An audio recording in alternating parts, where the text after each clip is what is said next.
Hi there, this is Ranjit. I'm happy to welcome all to yet another video presentation on topic shear force and bending moment diagram. This comes under the subject again strength of materials for mechanical engineers. Let us move into the topic. Shear force and bending moment diagram are very powerful graphical methods that is very important to the mechanical engineers to know how to analyze a beam which is under different kind of loading, right?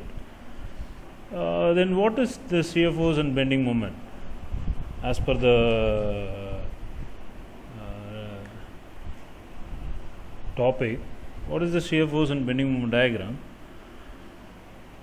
You might have seen different type of beams and different kind of loading applied on a beam.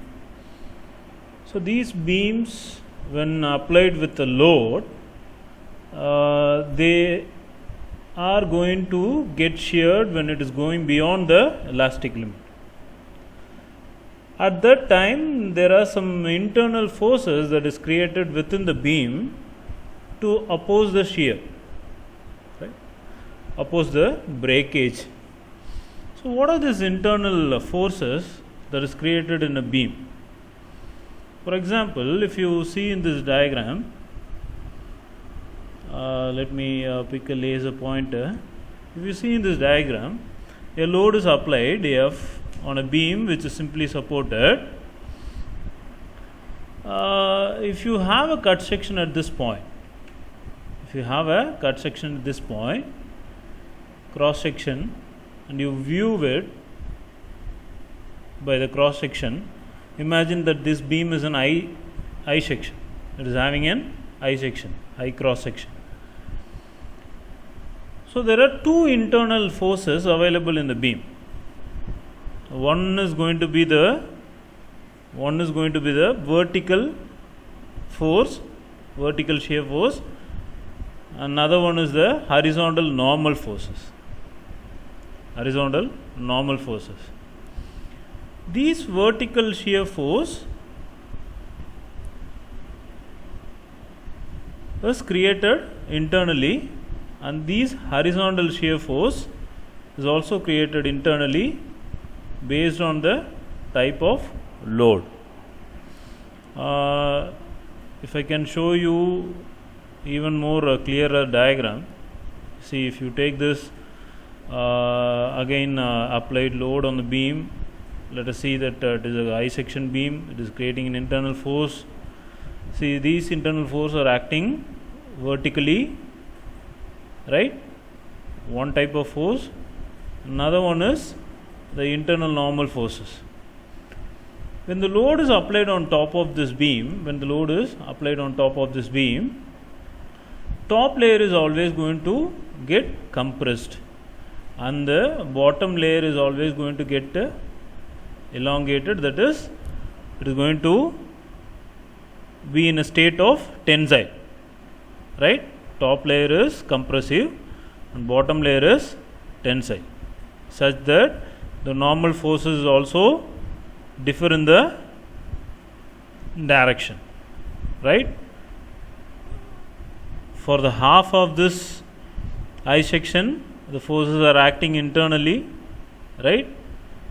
That is inwards direction, and this is protruding outwards because it is tensile, right? See, it's shown in different color. This orange color represents the compressive force, it is acting inwards, and this tensile force is acting outwards. Each tensile force will be having an equal compressive force, but they are opposite in direction. These tensile forces are having a equal compressive force, but these compressive forces are acting in opposite direction. It is not going to create a net force. Instead, it will create a bending moment. See, you can view it in this animation. When a load is applied, the top layer is going to get compressed and the bottom layer is going to get elongated, right? See, it is going to create a bending moment. It is not going to create a net force, it is going to create a bending moment, right? So obviously the resulting forces is, one is vertical shear force resultants, one is the vertical shear force, another one is the bending moment created due to the compressive force and tensile force, right? So these two forces internally which is created are the thing which is going to give us the shear force variation and bending moment variation throughout the length of the beam based on different loading condition and different supports, how the beam is supported and how the beam is loaded, right? Based on the loading condition, this shear force and the bending moment is going to vary along the length of the beam. This is how it is determined and it is transformed into a diagram, right? Let us see what are all the kinds of load that can be applied in a beam. I have mentioned only few here. There are also other kinds of load available. First one is a concentrated load. It will be concentrated at a single point on the beam. It can be here, it can be here, or it can be here, anywhere, but it is concentrated on a single point. Another kind of load is a uniformly distributed load. It is in short form called as UDL, uniformly distributed load, right? It is constant throughout the length of the beam or to a particular part of a beam, for a distance of x. It can be acting at a distance of x, but it is a uniformly distributed, it is constant, right? And there are also loads which is uniformly varying. How it is looking like? Wait, see, it can be of this kind nature, it can be of this nature, uniformly varying, right?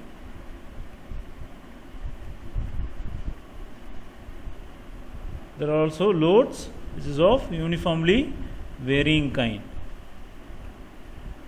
See, it is uniformly varying along the distance x. It is starting less here. As we move to the distance to the right side, the load is keep on increasing. This is called as UVL. In short form, it is called as UVL, right? Uniformly varying load. This is called as UDL, right? This is called as UDL and this is called as UVL, uniformly varying load. There are also one more type of load is concentrated momentum. How this concentrated force is acting at this point alone. Likewise, this is a concentrated moment that is acting at this point, right? Based on the support also, this shear force and bending moment vary along the length of the beam. Here are a few of the supports I have shown here. Let us see. See, this is called as pinned support. Pinned support, right? This beam is capable of rotating. This beam is capable of rotating, but there is no vertical movement or horizontal movement. Both the vertical movement and horizontal movement are restricted.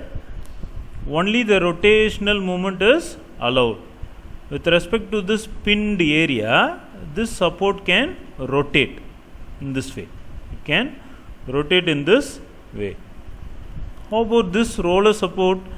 You need to take this roller support, it is pinned as well as it is rolling. So, it is capable of moving horizontally and it is also having rotational movement. It is capable of moving horizontally, but vertical movement is restricted. Vertical movement is restricted, right? This is called as fixed support, where there is all this movement is restricted. No rotational, no horizontal, no vertical, right? Wherever the restriction applies, you can see a reaction force acting on it, right?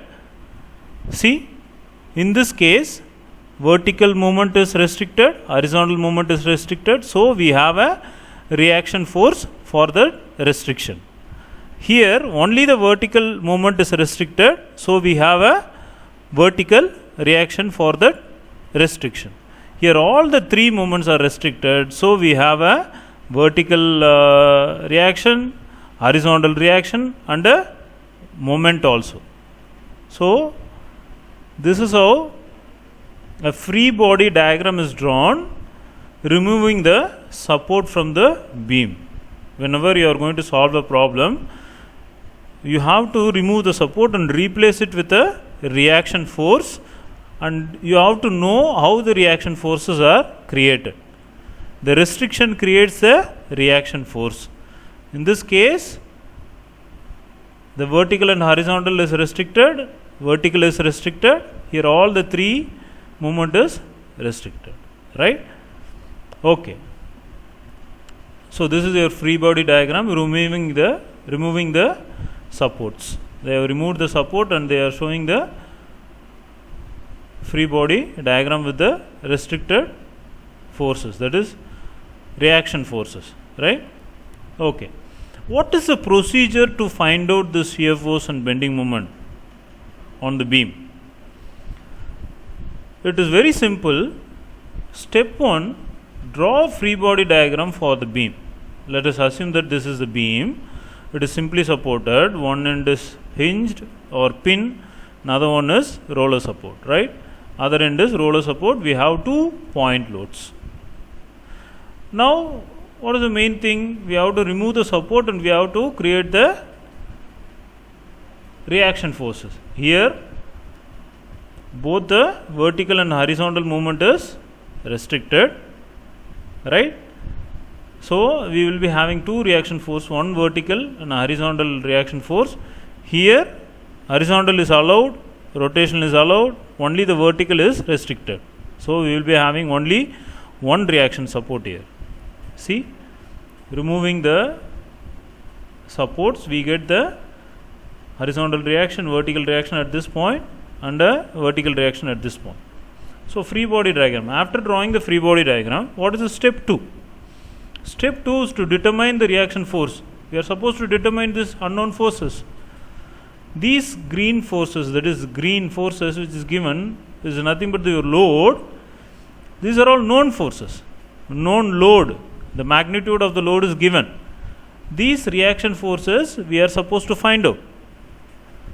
So how to find out these reaction forces? Reaction moment. In some cases, I told you for the fixed support, the rotation is also restricted. In that case, we will be having a reaction moment also.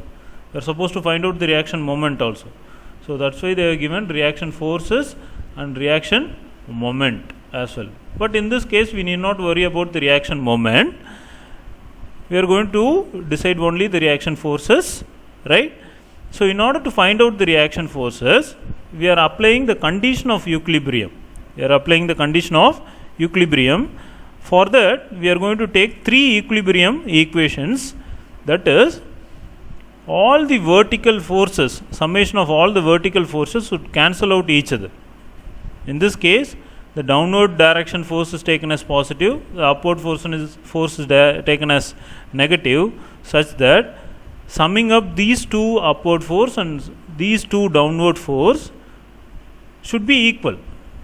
It should cancel out each other and result in 0 and equilibrium condition, right? And also horizontal forces should cancel out each other. Summation of all the horizontal forces should be equal to 0. Summation of all vertical forces should be equal to 0. And also summation of moment at each point should be equal to 0. Summation of moment also should be equal to 0. These are all the 3 equilibrium conditions that has to satisfy an beam. In that case, the beam is said to be a statically determined beam. Statically determinate. We can determine the shear force and bending moment diagram for this beam. That is the meaning. What is the statically determinate means? We can determine the shear force and bending moment diagram for the beam for the given loading condition and reaction forces, because it is going to satisfy all these three equilibrium equation. Summation of all vertical forces equal to 0, summation of all horizontal forces equal to 0, and summation of moment is equal to 0. Then what is statically indeterminate? When this kind of beam is available where the reaction force is more than the equilibrium condition equation. We have only 3 equilibrium condition equation, but the reaction forces available here is 4. If the reaction force, that is unknown force, reaction force are always unknown force, which is more than the equilibrium equations, then that type of beam is called as statically indeterminate. It is not possible for us to determine the shear force and bending moment diagram at each and every point, right? Okay. Now coming to the third and final step, where we are supposed to find out the shear force and bending moment diagram along the beam. You can either move from the left to right, or you can move from right to left. You can move from left to right or right to left. In this case, we are going to move from left to right. So if you just cut at any point, I already told you, when you take cross section, there will be 2 kinds of internal force. One is vertical shear force, another one is a bending moment. So these internal shear force and bending moment should cancel out the external force available. At this point, you will be having internal forces, right? So that internal force would cancel out the external force at each and every point. Wherever we are supposed to find out the shear force and bending moment diagram along the beam, at those points, the internal forces should cancel out the external forces, right? So here, and we are going to travel along the beam, so it is going to cancel out the internal forces with the external forces, so that we can find out the shear force and bending moment at each and every point. That will help us to draw the shear force and bending moment diagram, right? So these are all the 3 steps that is basically required for us to draw the shear force and bending moment diagram. To draw a bending moment diagram, shear force diagram and a bending moment diagram, we are supposed to know the sign convention. We are not supposed to know the sign convention, right? For example, there is a beam available. This, for example, this is your beam. If you are going to travel from left to right, so if you are going to travel from left side to right side of the beam, you are starting from the left side and solving the problem. For solving the problem, if you are going to starting from the left side and traveling towards the right side slowly, in that case, these are all the condition you are supposed to keep it in mind. These are all the condition you are supposed to keep it in mind. All the downward force is called as the negative force, will carry a sign of negative. All the upward force will carry a sign of positive. See, keep it in mind, when you are traveling from left to right of the beam, these 2 conditions apply. The downward force is negative, upward force is positive. Similarly, clockwise moment is positive, anti-clockwise moment is negative, right? Clockwise moment is positive, anti-clockwise moment is negative, carries a sign of negative. This applies only if you are traveling from left to right of the beam, that is starting from this point, and if you are traveling to left to right these conditions apply. These conditions apply, right? Similarly, if you are traveling from right to left, if you are traveling from, this is the right hand side, if you are traveling from right to left while solving the problem, if you are starting to solve from right hand side to left hand side slowly, these are all the conditions you are supposed to keep it in mind. Now it is opposite of the previous condition. Downward force is positive, upward force is negative. In previous case, the downward force is negative, upward force is positive. In this case, downward force is positive, upward force is negative, right? Similarly, anti-clockwise is positive, clockwise is negative. In previous case, clockwise is positive, anti-clockwise is negative, right? Both are exactly opposite to each other, right? While traveling from left to right of the beam, downward force is negative, upward force is positive, clockwise is positive, anti-clockwise is negative. While traveling from right to left of the beam, downward force is positive, upward force is negative, anti-clockwise is positive, clockwise is negative.